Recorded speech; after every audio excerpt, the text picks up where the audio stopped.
Well, Queensland Senator Pauline Hanson, welcome to the NAC on Australia podcast. Thank you very much for having me. Great to have you on. I've been meaning to chat to you for some time. The issue that's dominating the press today, as we record, is the furore related to Senator Jacinta Nampijinpa Price's comments on Mm. mass immigration, where in an ABC interview, she suggested that the ALP were using Australia's immigration program for electoral purposes, for electoral advantage, and where she cited a poll by a left-leaning pollster, Cod Samaras, which suggested that 85% of the Indian community in Australia were voting Labor. There's been a lot of people from the Liberal Party have now called on her to apologise. What do you think? Should she apologise?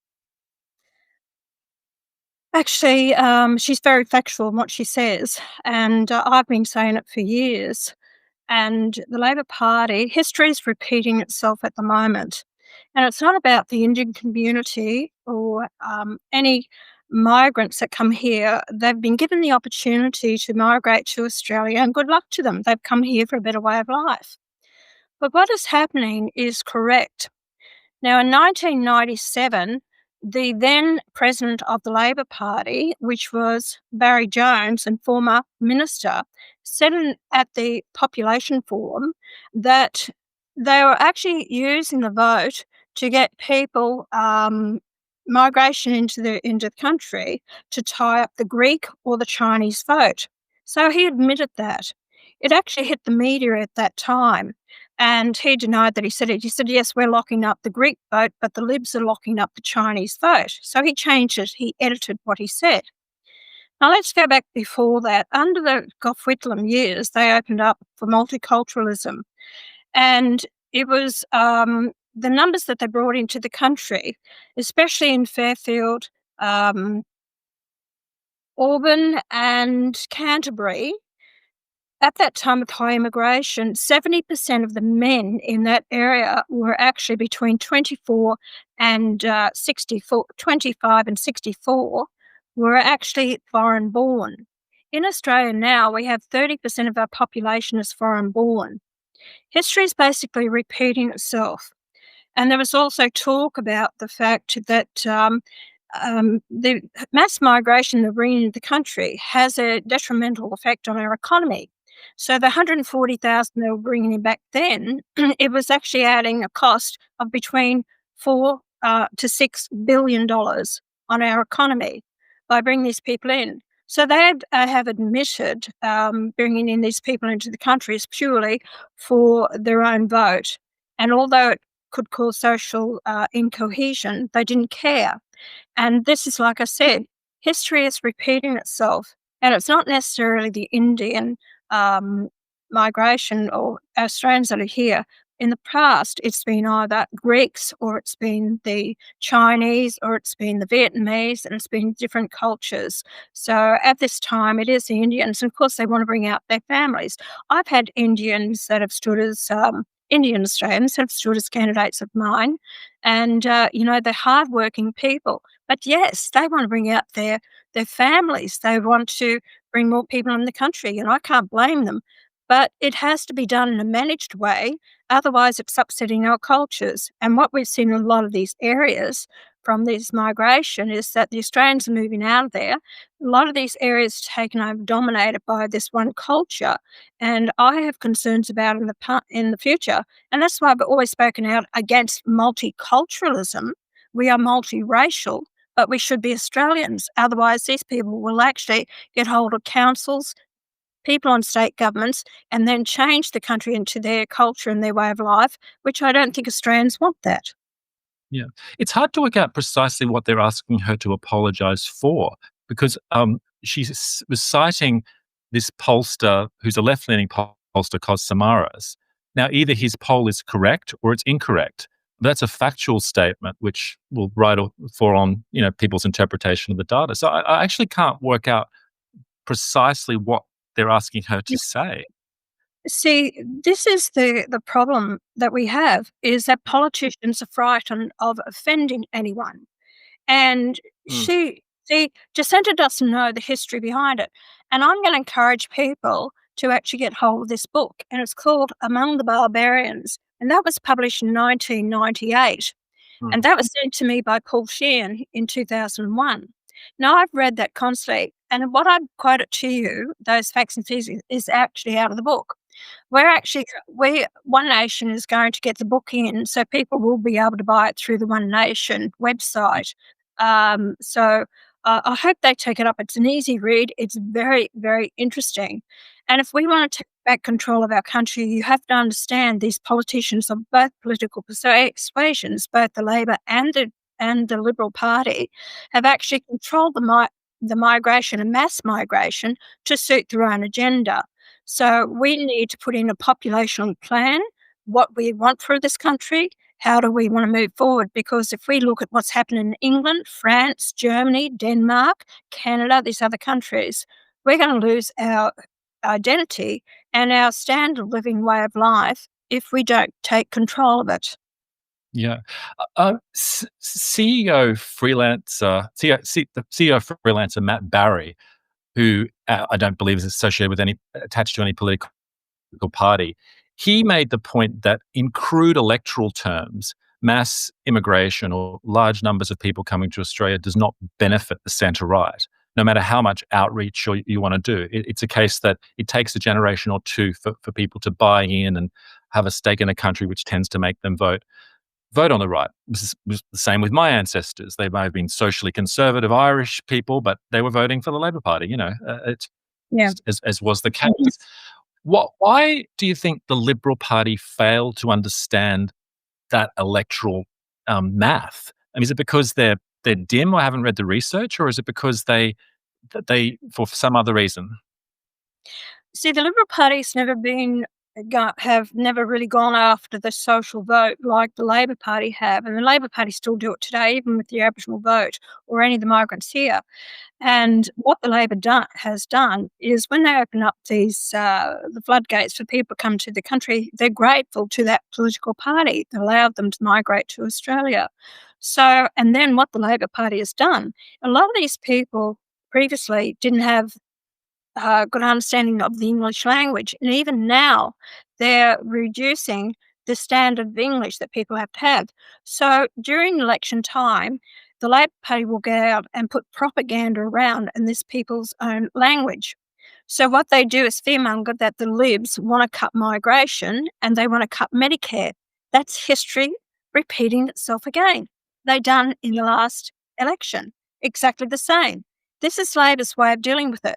And a lot of the people that came in the country were supposed to be for skilled migrants. Now, the Labor Party hasn't done that. What's happened over the period of time between 22 and 23, we brought in 739,000 people. Now, of that, just over 51,000 were skilled migrants. We're talking about hairdressers or masseurs or, people like this. And of that, and of course, Labor's going on that we need housing. Do you know that of that 51,000, only 1,800 had skills in the construction industry? Did you read that? So Yeah. it's all been farcical. They haven't brought in migrants.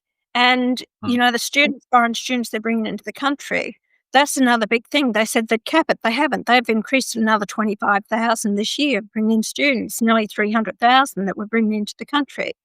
So the Labor Party has used this to get more people to vote for them. And prior to the last election, they actually rounded up 700,000 people and gave them citizenship just prior to the election and had the AEC at the citizenship ceremonies to make sure they were registered to vote. It's cunning. This is aggression that the Labor Party use. And the Australian people really are up in arms. And another thing that's history, and what I'm quoting now is a lot what they do now, is happened previously prior to 1996. Mm. And at the time, 70% of Australians were furious with the high immigration that we had, and only 3% wanted more immigration. Guess what? Mm. That's when John Howard had a landslide in 1996. So if the Labor Party continues on this trajectory, the people will turn against them. The people have had enough. They can't cope with the high immigration and the impact it's having on them, their lives, their suburbs, the infrastructure. and the people will retaliate, but we have to inform the people. What's what does One Nation think immigration policy should be for Australia going forward? Look, this is, I've just been thinking about this. We don't have a population plan for moving forward. And I think at the moment we've got a cap on about 130,000 a year. We have about that many that leave the country. We need to rein it in till we can actually get the housing. Before this mass migration, there was about 650,000 houses we were short for the people that we have. Yeah, we constantly bring them in. New South Wales is going behind backwards by about 90 houses a day in being able to provide for the people there. So we've got births and deaths about the same. So I'd say moving forward to rein it back in, we need to look at possibly, and I'll try and get some exact figures on this and the impact. Thinking by the year 2040, in about 15 years' time, we should have no more than 35 million people in the country. We've got to iron it out a bit, and I'd like to see more of the homegrown Australian, and that's what Paul Keating said. We've got to encourage Australians that here to have families. Now, a lot of the young ones don't want to have children for many factors. And one is climate change. They're in fear of what the planet's going to be like, and they've been brainwashed and thinking there won't be a planet. Then you have the cost of housing. If a lot of people won't, know they can't cope with more in their house, why are we bringing more into the country when we can't afford it? Yeah, but are you in favour of any kind of hard caps on the total overseas migration coming into Australia, or a Definitely. reduction from current numbers? Yeah, down to about 130,000 a year. Also, I'd look at the students that have coming in here and the foreign students coming into Australia. I'd say once you do your course, you must leave the country and apply for migration from your own country. A lot of the foreign students here, they're actually taking up ABNs.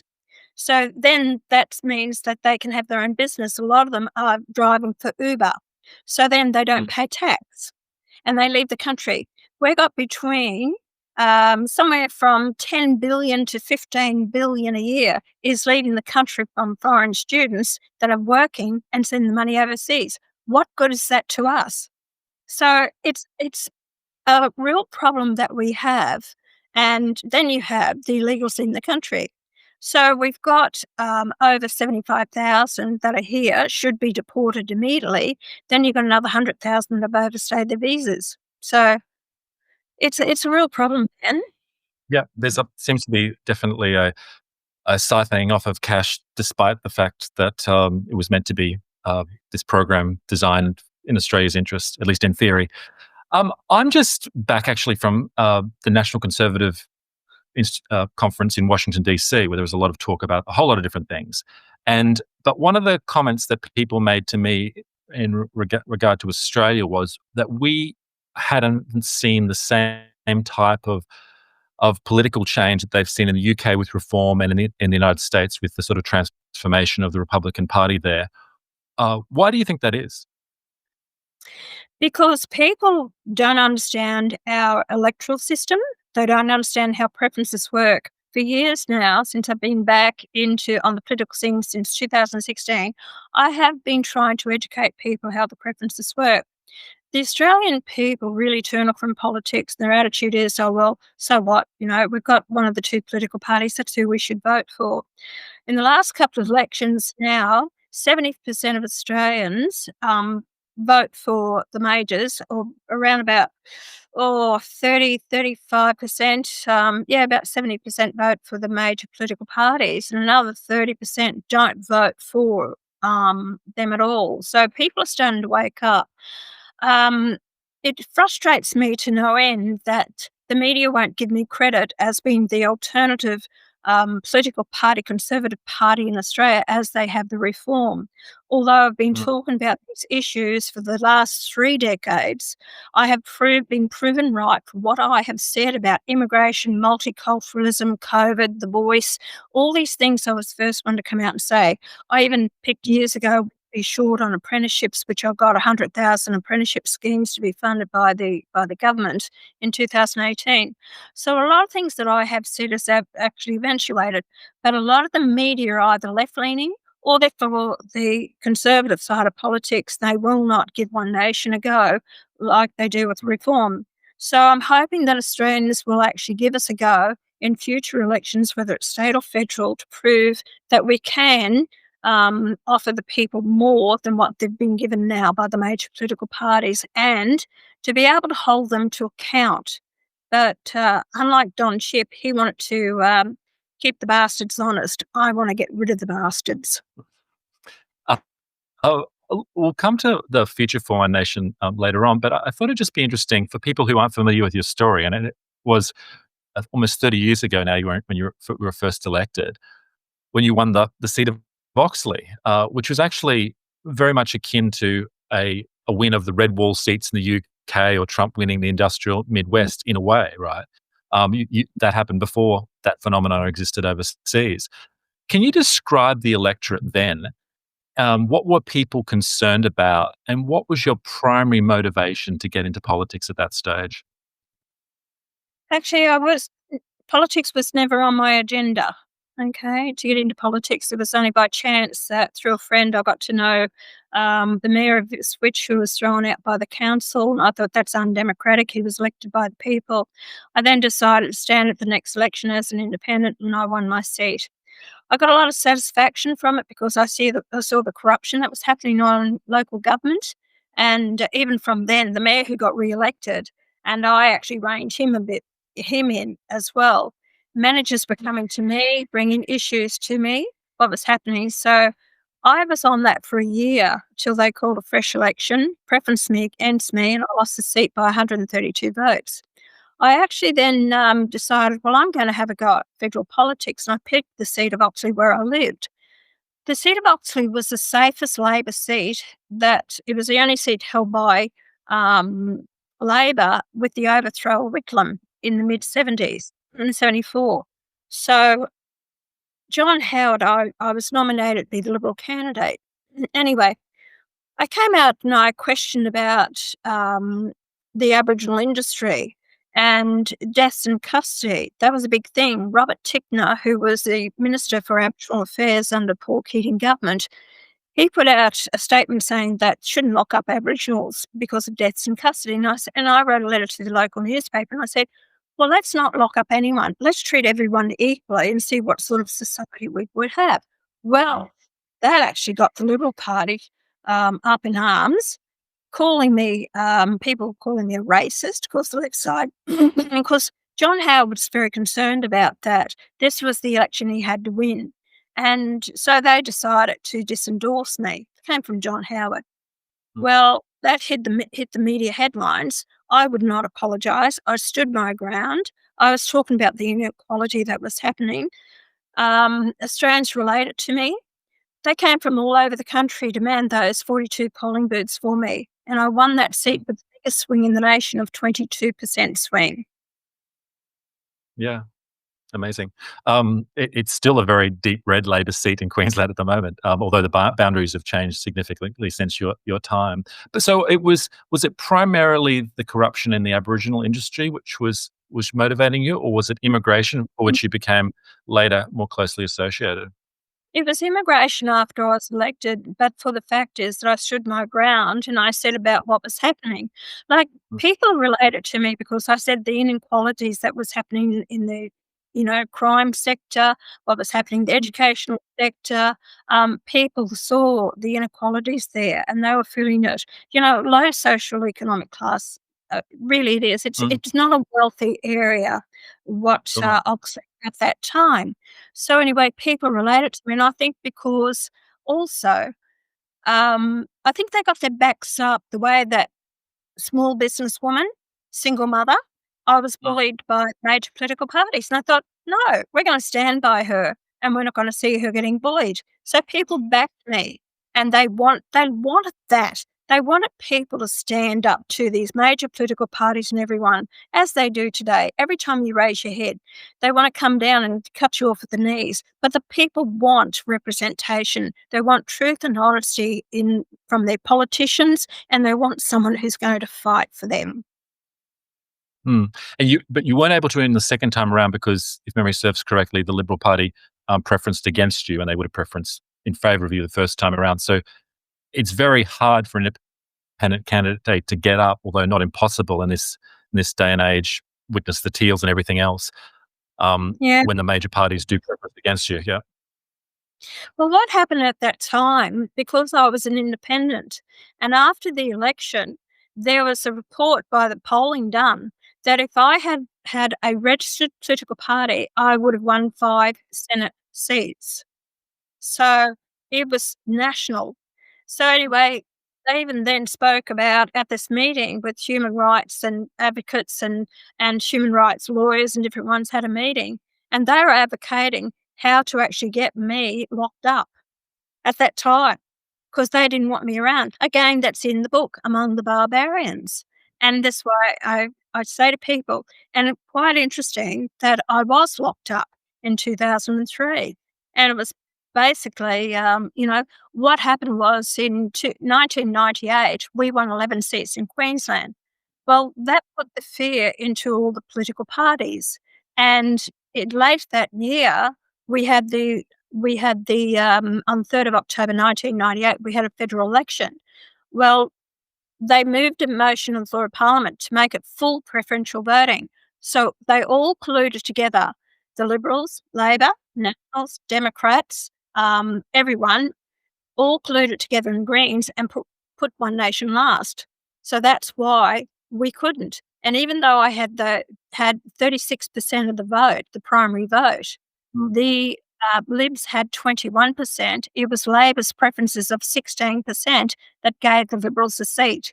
So it was the Mm. preference that stopped me. Yeah, interesting.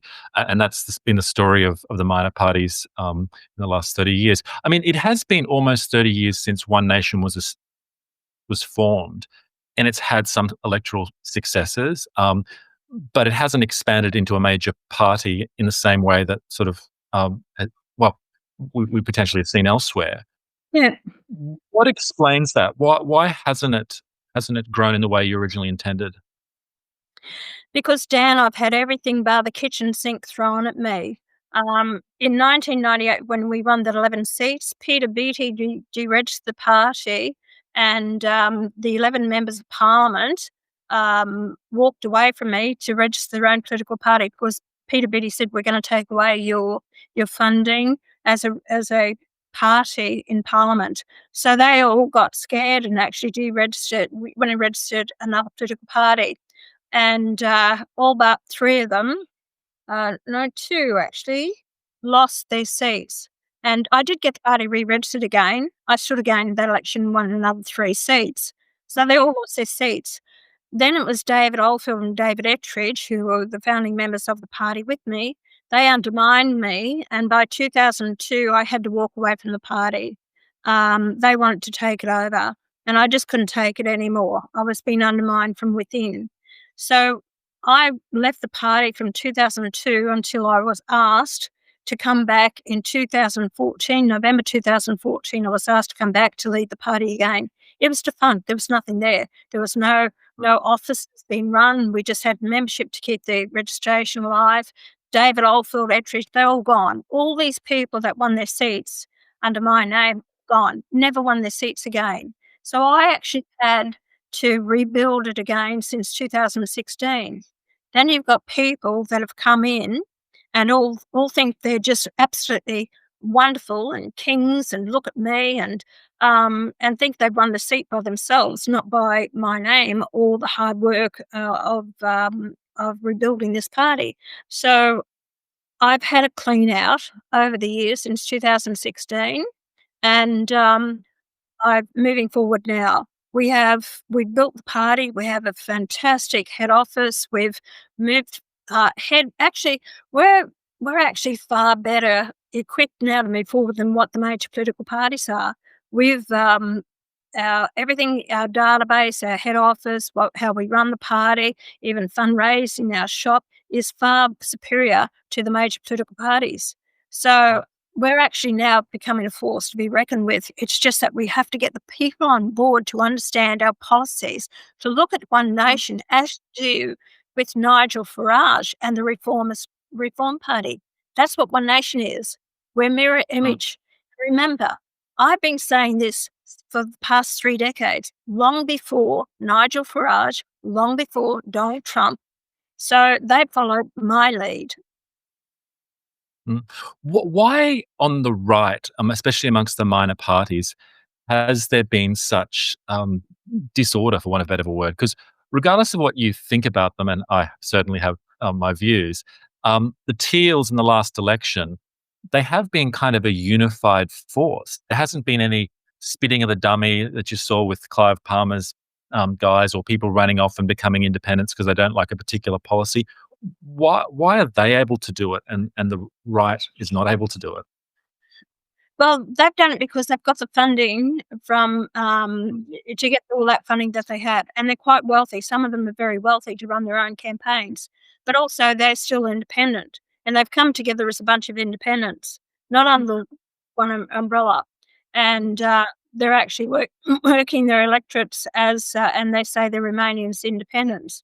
Whereas some of those ones that have broken off um, uh from the coalition side, okay, from the right of politics, they actually have no idea how hard it is to run a political party to actually stop the white anti that goes on. Labor's very good at Mm, this. And so anyway, it happens with white ants. All those people that jumped on board with me, the would be if they could be, but never have been, think that they were going to come along and underestimate my ability and my political nous and thought I didn't know what I was doing. Well, they got hell of a bloody mm, shock. So that's why I've been able to survive. Now, if you look at all the different ones that've had a go, Corey Bernardi, you've had even Fred Nile, he only went as far as New South Wales, the Shooters, Fishers and Farmers Party, that's hardly got any legs to it. The same as Jackie mm, Lambie, Darren Hinch, Jared Rennick, nowhere. Clyde Palmer with all his billions, nowhere. You see, mm, it's extremely hard.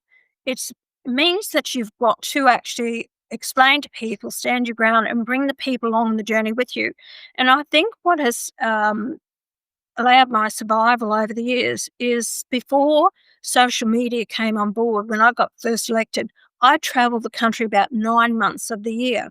And I mm, had speaking engagements. I had halls overflowing. Out at Inverell, we had over 1,100 there. We had Perth, over 3,000 people. So all these halls, Launceston, 650 people.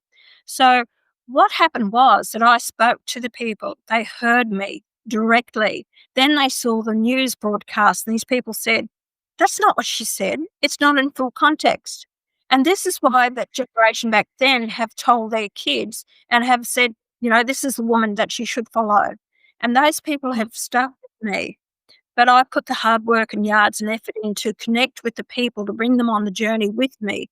And that's where they knew what I was telling them was the truth. And that's why they don't trust the media. The media had to put a spin on it to try and destroy me. mm. Do you think though that and that it's that part of the issue is because of your personal brand, and a political party associated with an individual, it necessarily means that a party should be broader than simply one individual. And I take what you say about the difficulty of getting a party up and running, but long term, especially God willing, you'll be around for a lot longer to come. But if when you eventually pass off, how do you make sure that that party or the one nation and the intellectual movement continues and without you? Look, it's a really good question. People say it us all the time, and I'm fully aware of it. And a party shouldn't come down to one person. Mm, It's not the be all or end all about Pauline Hanson.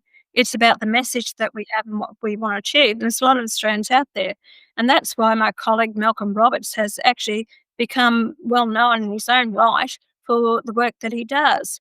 And now, other people, we've had other people elected under the banner of One Nation, 11 people actually across the country that have been elected to represent their state or federal parliament, and the party has grown. So that's why I encourage more people to come on board, and that's why now slowly we're getting rid of the name Pauline Hanson off party name, and it's just becoming known as One Nation. That's how I want it.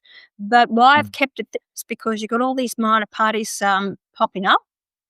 People don't know, lose track of who's who, and so therefore they know who Pauline Hanson is, but they may not remember the name of the party. So that's why I've kept it on for clarity when it comes to the voting.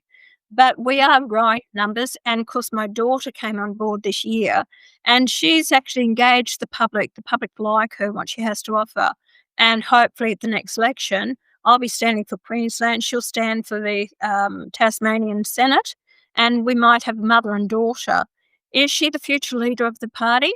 I don't know. She has to prove herself that she is worth the job and can do the job, because I don't believe in nepotism, and I believe that, mm, it should be based on merit and her ability to do it. If not, there are some other good people coming through. mm. You've said, I think this week, that you think it likely that One Nation will be in government in Australia within 10 to 15 years. How Yeah. practically do you think that will happen? Well, it does, because if you look at Tasmania in the last election, Labor had the lowest vote it's had in over 100 years. The Libs are just barely hanging on. So people are looking for an alternative. I know for a fact I've got people coming across from the Liberal National Party to join One Nation. They're Mm, losing their big donors. They've had enough of them. You got people that are disgruntled with the Labor Party. They want to go somewhere else. Staunch Labor voters will never vote for the coalition, but they can vote for One Nation. Vice versa. Staunch Liberal National Party cannot vote and will never vote for Labor, but they can vote for One Nation. mm, So the fact is that is putting out our policies. And I've got to tell people this. In the last election, we put out a great suite of policies. The coalition picked up my policy on the fuel excise, of halving that. They picked up my policy on the foreign investment in Australia, cutting it back to 2 years. I believe it should be unlimited time until we can rein in the ownership of our housing in Australia. And of course, the Labor Party's picked it up as well. And the Labor Party picked up my alcohol tax. So getting rid of that in the pubs, but we want to get rid of all alcohol tax in pubs and clubs and restaurants and encourage people back to there, but keep your tax on in the drive-throughs, the takeaway. So I want to encourage people to actually give a boost to pubs and clubs. And so anyway, they are picking up a lot of my policies along the way that people don't realise. mm. But practical, in terms of practical steps, is how One Nation goes from, your current lot of senators at federal parliament. How do you envisage it rolling out over the next 10 to 15 years, like you say, to take government either well, at a state level, federal level? Because it's a massive ask, right? Yes, it is. Both major yeah, but you've got to have foresight. You have a plan for a business plan, don't you? Of how you see yourself in business moving forward. No different Mm, to what I see for One Nation. Unless I put this plan in place, unless I believe in myself, why should the public believe in me and want to vote for One Nation? And it's about mm, putting out policies, and it's called keeping the major political parties accountable. So mm, if I don't believe in myself, why should the public vote for us? And mm, it will happen by getting more and more people elected to parliament. We've got the same number of senators now as what the National Party have. Are you aware of mm. that? Got 4 and we've I'm got aware of that, actually. Yeah. Yeah. yeah, we just missed out on winning seats in Victoria and Tasmania. Mm, So that's and we came again 7th in South Australia, but just narrowly missed out. So we could have had more senators. Hopefully, we'll pick up more at the next election. And if we have the balance power in the Senate, we're going to have a big say, especially with immigration, about climate change, about the Aboriginal industry that's going on, the billions of dollars being wasted there, family law. These are all important issues to me, the farming sector. So mm, these are things that we will be pushing for, and these are issues and running in the budget. In the last suite of policies, we can cut the budget by 90 billion a year and put 40 billion back in the pockets of Australians, plus pay down your debt. mm. And how do you see it playing out with all these other minor right parties that are forming? Um, do they eventually get scooped up into one nation? Do disaffected Liberal Party representatives join one nation? Because it's obviously it's a very fluid situation actually, and you can see the success that's happened overseas with other parties. So it's ripe for disruption, but precisely how that works in an Australian context is I think will require a lot of very deft sort of political stitching together of coalitions, right? Well, I'm not going to have a table full of all these different independent coalition or all these conservative groups. Not interested, because what happens Mm, then is that there could be an issue that we don't agree on. You're going to have factions form, as you have in the Liberal Party, and I'm not interested. It's one nation or it's nothing at all. So don't expect to get an invitation around my table. You won't be having it. And all these other parties, Jared Rennick, he'll fall off the planet. So will Clive Palmer. He said he's going to have another go, but every time his vote goes down more and more. And so I just feel that these people won't get a foot in the door. And I'll tell you why. The major political parties will do everything they can to actually stop them. mm, And, I just, it's been extremely hard for me to keep my head above water. Like I said, I sowed the seeds years ago, and I've earned the trust from people. And even people say to me, Pauline, I don't agree with everything that you say, but you can never question your passion or your love for the country, and you believe in what you're saying. I'm not beating around the bush. I'm not telling people a load of BS. mm, And everything that I've actually predicted has actually happened. mm. Yeah. Not to sort of overlabor it, but what lessons have you learnt from some of the other political parties that around the world that have sort of in much shorter period of time actually achieved government, like in Italy and potentially in France and potentially the UK coming up and the US? How have they been able to do it so quickly? Is it simply the nature of our political system that has made it so difficult? And the media. You see, I've been shut out of the media basically on channels 2, 10, 7, and 9 because they've been put up by left leaning, and they don't want to give me any coverage whatsoever. So, and then you've got it in the educational system. So in the universities, when they teach about me, they say they refer to me as a far right wing extremist who's actually a racist. So you've got the younger generations coming through that no other research is done. So I blame a lot of this on the media not giving me the coverage that I, would dearly, would be good to have. Mm, That's mm, why we use our social media. Now on my social media, now on my Facebook, I've actually just cracked 600,000 that follow me on Facebook. So that's the way that we've actually moved forward in connecting with people, and even on Twitter. So I've got the highest number of people outside the Prime Minister on the social media, mm. second highest I there. someone told me recently that back in the day, um, you would approach the Courier Mail to try and get your quote corrected in their story, and these days the Courier Mail, because of your social media reach, tries to get their story included in your media feed, so people pick it up. It's an indication of how much the media has changed. Well, what about on the centre right sort of broadsheet? I'm thinking the Australian op-ed page. Do you think there hasn't there's been sympathetic sort of views expressed over the years for you and your position, but there's never really been a champion in those pages, I think, for the exact sort of policy prescription that you are providing. Why do you think that is? No, I haven't, because the media or who owns these media outlets have Mm, actually not given me the airtime or space that they want to, because they want to keep me suppressed, keep One Nation suppressed. They don't want to see us hit the political stage or actually get government.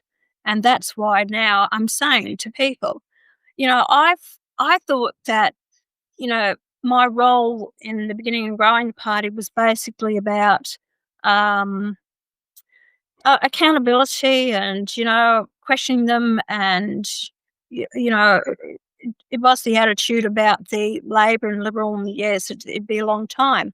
But you know what, mm, Dan, I'm sick and tired of playing the bridesmaid, and I'm sick and tired of having my policies picked up and mm, getting no credit for it whatsoever, and mm, they still are destroying this country. And I thought, no, I've just taken this attitude. No, I'm believing myself. I believe in the party. I believe in the Australian people to actually give us the vote, give us a chance to get out there and represent you.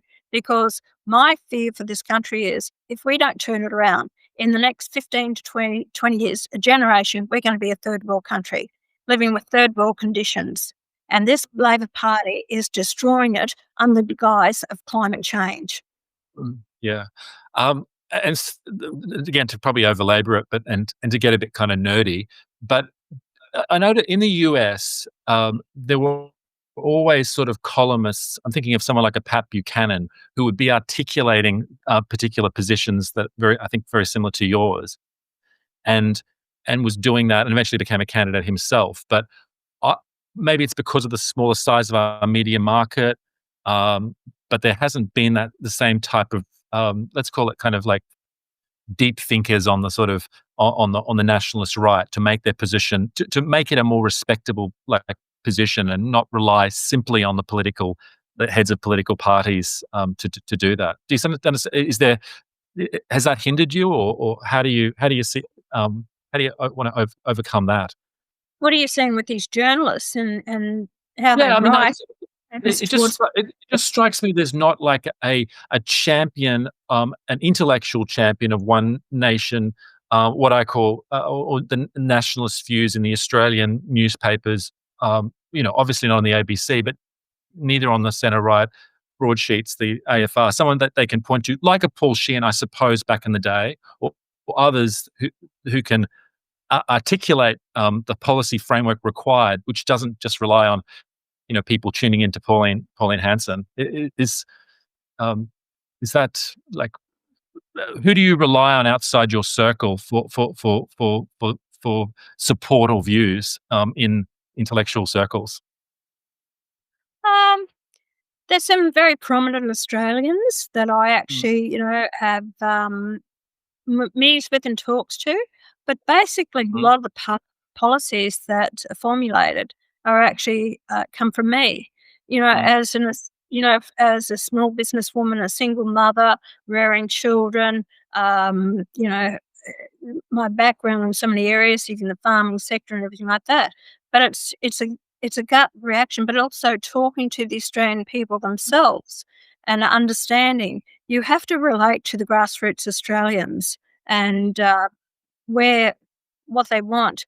I, these what you're talking about, the the media these days. I don't have high regard for them at all. I think they're lazy. I think that when you compare them to different ones like Piers Ackerman and different ones in the past, they really wrote and did their research. The media today are lazy. They only put out something, even if it's lies, they then put the headline to it as clickbait. That's all they're interested, and they can do you so much damage. So it is quite a battle to deal with the media. That's why I have to put out my own videos, and that's why I put out the cartoons. Actually, please explain cartoons, which actually has brought a lot of, especially the younger generation, on board who love watching them. But it's educating them about politics as well mm. in a satirical way. That's woken up a lot of Australians. Yeah, interesting. In federal parliament today, outside your own One Nation senators, who are you most ideologically aligned with, and who do you get on best with there? I think Alex Antic, he's very good. Ralph Mm. Babette from Victoria, Senator Babette, he's actually very much aligned with our way of thinking.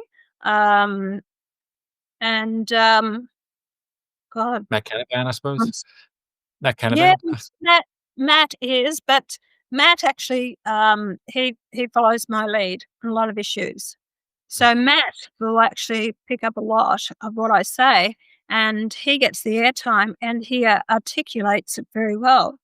Mm, So, a lot of things that I've said way before Matt does, and Matt understands and realizes, then he picks it up as an issue. Matt gets the airtime. So I've got to say this, even when Matt was resource minister, I brought to him about the gas issue of the Northwest Shelf, and they weren't paying taxes there. It was under the PWT. When I spoke to Matt in his office about it as resource minister, they didn't have a clue what I was talking about.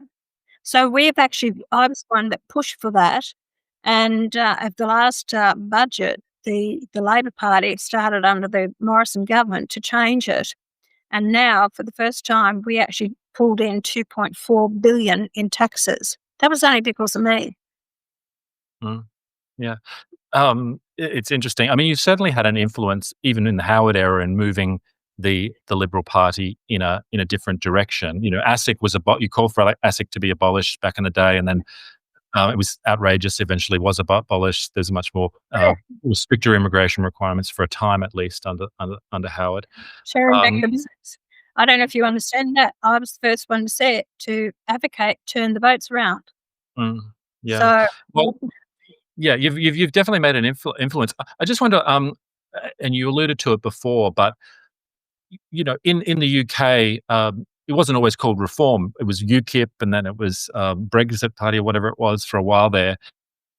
And people know you, but do you think in order to expand beyond the traditional constituency, there's a need at some level for a refresh of the One Nation brand, even potentially involving a I get it down, completely it's not new? gonna happen. No, Not gonna. no, No. Okay. no. All right. Got Nation. And that's what we had are, to. one nation, not a divided nation. So I have no intentions in my lifetime, what the party does further down the track, when I'm not around, dead in my grave, they can do what they want to do. But as long as I am head of this party, it will not change from one nation. And I don't believe they want to. You know, it's taken us a lot to get our name known, and it's going to stay that way.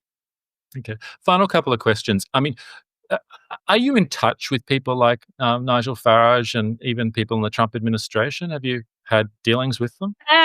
2 years ago, when I was in England, I caught up with Michael, with uh, Farage, Nigel Farage. I caught up with him. I had lunch with him, and actually met up with him at a friend's place. And we had a talk. We had a function there, and many people know this. Actually, no one knows it. So you get an exclusive here. Okay. There was people there at this friends at this. It's his friend's place down at Cornwall. Anyway, my daughter and I were invited there to have spend a couple of nights with them, which we did. And there was a function there which I attended. And there was talk, prominent people, mainly landowners, quite wealthy, prominent people, and they're all encouraging Nigel to stand for the mayor of London.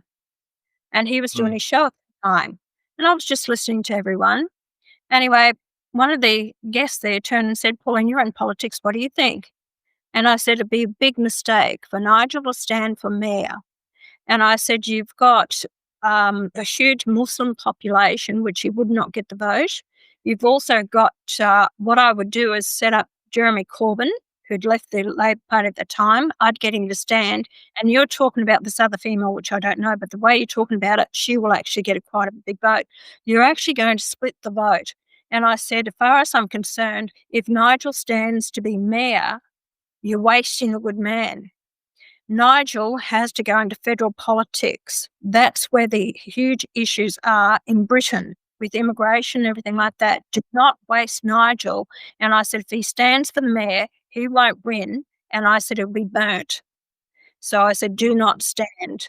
And that was my recommendation to them. And the fellow attorney said, very interesting, good insight into it. So anyway, as it is, it's turned out for that. Nigel might go on to be the Prime Minister of Britain. And so hopefully my advice at night was taken. It appears to Yeah, be. all all the people I've spoken to from the in the UK genuinely think that reform is going to sweep the nation over there, and then Nigel Farage will likely be the prime minister. So things can happen. Final question: what would you say are the top three issues that will define the next federal election in Australia? Immigration, climate change, net zero, climate change, and very hard with the other one. I think the farming sector as well. Well, look, Mm. the farming and mining sector, they've been shut down. And unless we actually look after the mining sector, because if they bring in this nature positive plan, it's going to destroy a lot of the mining. And mining brings in the billions of dollars that prop up our country. So it'll be disastrous if they get rid of the mining industry in Australia. And that's exactly what they're doing. So the resource industry, mining and gas. So if we don't protect that, we won't have the economic stability that we need for running the country, and you're going to have more blackouts and problems that it's going to happen with the climate change push. Yeah, people take the riches that we get from the resources industry for granted, and most people will never see a mine in Australia. But you They don't have don't. that revenue. That things get pretty dark pretty quickly. Hey, I really appreciate you coming on, Pauline, and I think it's the longest I've heard you speak for an hour on. So good to give you the opportunity to do so, and it's great to Yeah. hear your in-depth positions on a variety of different subjects. If people want to get in touch with you, what's the best way of doing it? And I'll drop all that in the show notes. Yeah, no, do it through Richard Henderson. Yep. So, yeah, he's my media person, and yeah, so we organise it through Richard. So Yep. there's no problem there. He brought it And to my obviously, attention. your website and stuff will have on general queries. Yeah, you've got Richard's. Yep, I see I that do. you sent an email to the office, so you got Richard's email address there. So anyway, no problem. This Yep, wasn't difficult. I was able to manage this and no set it up. problem at all. Yeah, I'll call into that. Really appreciate your time, and look forward to keeping in Uh, touch. Thanks again. when's this going to air, Dan? I'll put it up as quickly as possible. Yep. Leave Okay, it to it. all right. The best of luck.